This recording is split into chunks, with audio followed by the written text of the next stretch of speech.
এক কাপ চা দিয়ে সকাল শুরু করার মজাটাই আলাদা। আমি চা নিয়ে চলে গেলাম আমার বলতে পারো একটা খুব পছন্দের জায়গা, সেটা হলো বাগান। মাঝে দেখলাম বাবা দাড়ি কাটছে, আর আমি বাগানে দাঁড়িয়ে ঘুরতে ঘুরতে ভাবলাম একটা তোমাদের সাথে ছোট্ট ক্লিপ শেয়ার করে নিই।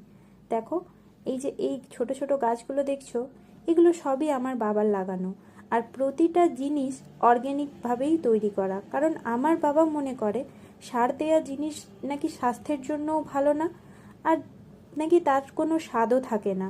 এই যে ছোট ছোট কলা গাছ, তারপরে কিছু বড় কলা গাছ রয়েছে যে কলা ধরেছে, তারপরে কিছু বেগুন গাছ রয়েছে, কিছু পুঁই শাকের গাছ রয়েছে, তারপর একটা মস্ত বড় পেঁপে গাছ রয়েছে। প্রতিটাই বলতে পারো আমার বাবার লাগানো, আর এই জিনিসগুলো আমাদের খুব ভালোও লাগে।